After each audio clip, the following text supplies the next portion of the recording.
একসময় যে সিনেমা প্রেম আর আবেগ মাতিয়েছিল পুরো প্রজন্মকে, সেটি ফিরছে নতুন রূপে। এবার সেই গল্পই ফিরছে নতুন মুখ, নতুন আবহ আর নতুন প্রত্যাশা নিয়ে। আবার হঠাৎ বৃষ্টি ঘিরে ইতোমধ্যেই শুরু হয়েছে কৌতূহল। তবে সবচেয়ে বড় প্রশ্ন, পুরনো জাদু কি আবারও ছড়িয়ে পড়বে, নাকি অপেক্ষা করছে একেবারে নতুন কোনো বিস্ময়?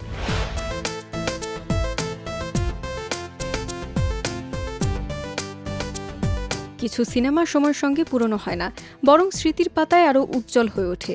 ঠিক তেমনই একটি নাম হঠাৎ বৃষ্টি।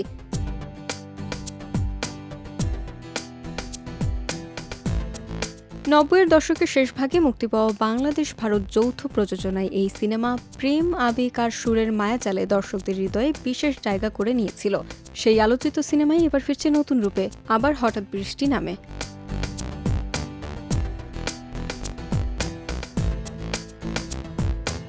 প্রায় ২৮ বছর পর নির্মিত এই রিমেক নিয়ে ইতিমধ্যেই কৌতূহল তৈরি হয়েছে সিনেমা প্রেমীদের মধ্যে।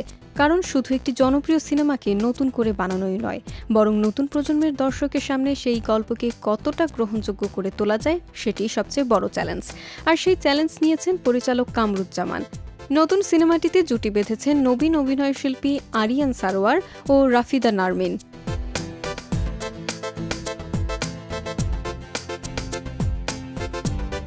মূল সিনেমায় ফেরদৌস আহমেদ ও প্রিয়াঙ্কা ত্রিদেবী যে দুই চরিত্রকে জনপ্রিয়তার শিখরে পৌঁছে দিয়েছিলেন, এবার সেই চরিত্রগুলোকেই নিজেদের মতো করে জীবন্ত করার চেষ্টা করেছেন এই দুই তরুণ অভিনয় শিল্পী।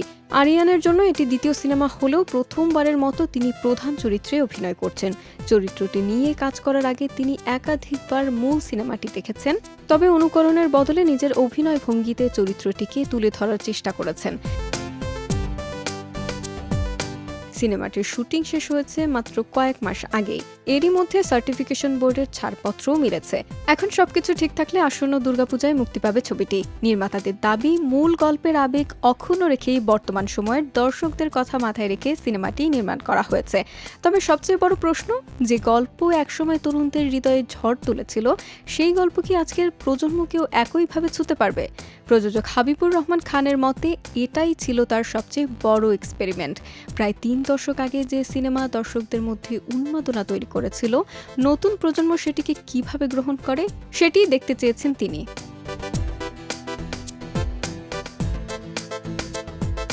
আবার হঠাৎ বৃষ্টিতে আরও অভিনয় করেছেন আজাদ আবুল কালাম, ফারজানা ছবি, ক্রিস্টিয়ানো তন্ময়, কায়েস আরজু, মৌ খান ও ঝুনা চৌধুরী সহ অনেকেই।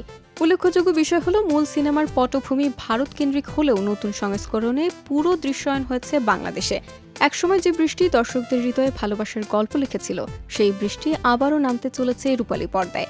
তবে এবার সেই বৃষ্টিতে শুধু নস্টালজিয়া নয়, লুকিয়ে আছে নতুন এক পরীক্ষা।